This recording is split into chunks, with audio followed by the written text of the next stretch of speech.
What's up, guys? It's Mike from Zagblog, back with another video. Today we are checking out the Sony Xperia Z from T-Mobile. Big shout out to our friends at Wireless Vision for hooking us up with this review unit. There's a lot of things to be said about the Xperia Z, and I'll cover more of that in another video and in a full review. But today I've set up a dunk tank, this small little aquarium type of setup in a plastic tub, and we're going to test out the waterproof abilities of the Xperia Z. Sony has IP57 certified this, so that means it's waterproof and dustproof up to 1 meter for 30 minutes. We're not going that far, we're not going that long, so this test should suffice. So for the purpose of this, we'll be submerging the phone in water, we'll take some photos, we'll shoot a few videos, and I'll put that clip that we record with the Xperia at the end of this one, and we'll see how it does. And then at the end, we'll either give it a fly or a die, and I hope we can keep going to the next part of the review. So we'll fire up the camera, and I'll get the video going on here as we submerge it. Let me actually start the video on this. Perfect.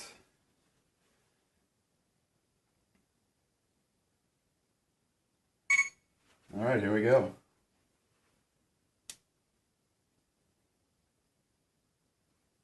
Looks like we're supposed to go that way.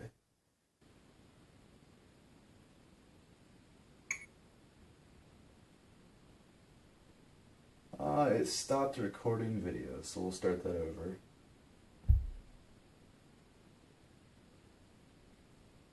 Actually, it looks like I don't have use of the touch screen underwater, so that's interesting. They advertise this as being able as letting you take photos and videos underwater. But if you can't use a touchscreen, how are you supposed to do that? There we go. Alright, it's back, so we're gonna go back underwater again.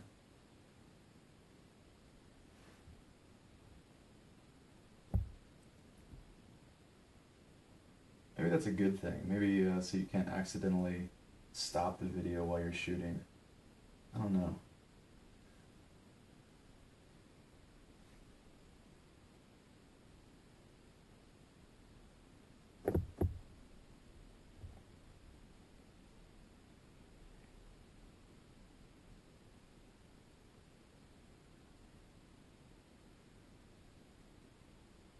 It may put a wrench in the rest of our plan that it takes some photos underwater, because if I can't activate the shutter, I can't very well take a photo.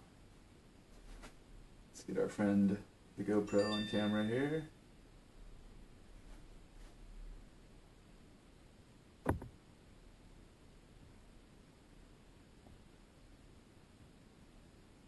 Yeah, it's not gonna let me take any photos. So we'll pull it out. As you can see, it's still running. See if we can shut it off here.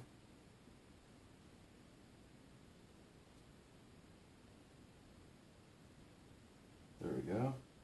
So it took a few seconds after pulling it out of the water, but it looks like yeah, we have we have a response from the screen again. So we'll take one photo, just putting the camera underwater, but leaving the touch screen, or at least one button out of it. No, it still doesn't like that. So even just partially submerging the camera, pressing the shutter button, it's doing nothing. Doesn't seem to matter if it's fully submerged or partially submerged.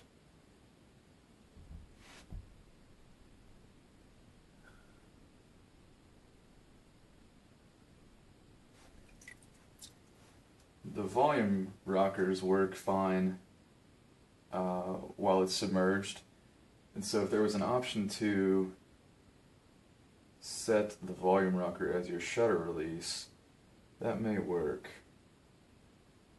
But what's a big if? I don't know if there is one. You know, you see the ads that Sony's put together, and they show people underwater swimming with this thing, taking photos, and from the looks of this test, it doesn't work that way. So yeah, it doesn't look like there's any way to set the volume rockers. They activate the zoom, which is nice. You know, that's good if you're not in the water. But no way to activate the shutter. Well, let's just try it a couple more times. Just maybe we'll get lucky.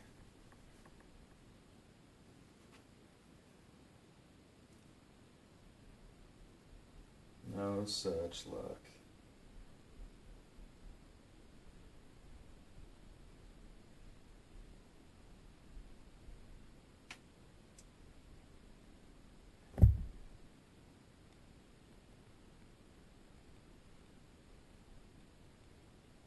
Just zoom.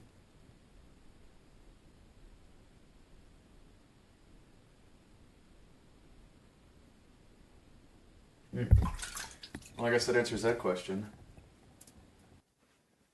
So, as soon as you pull the phone back out of the water, it's immediately responsive.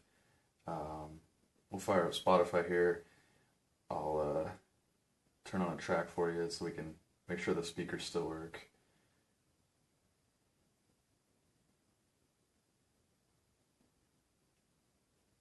Maybe. Yeah, but it's really muddled.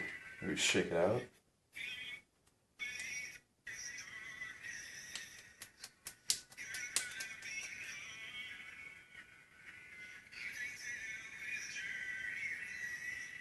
The speaker on the Xperia Z is kind of an interesting placement.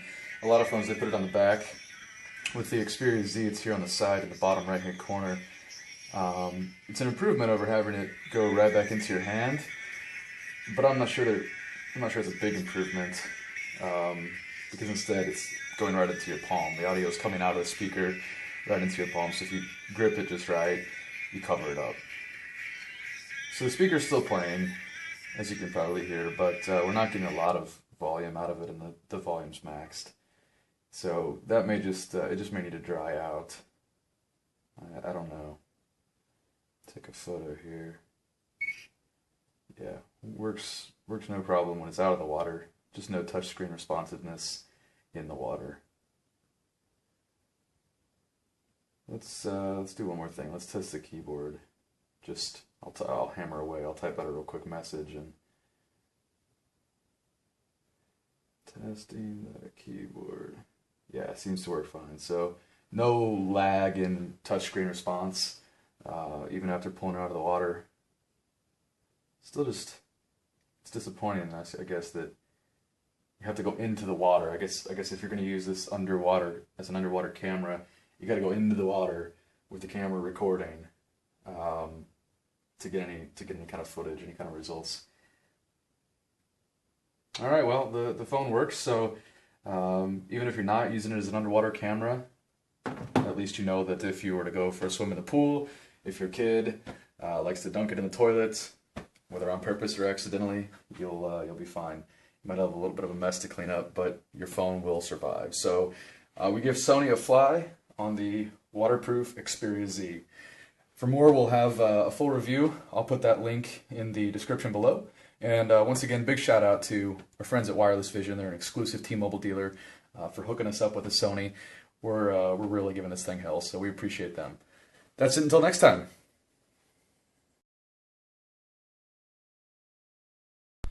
But if you can't use a touchscreen, how are you supposed to do that? There we go. Alright, it's back, so we're going to go back underwater again.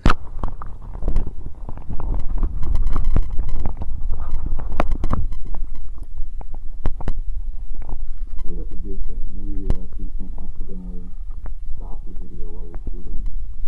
I don't know.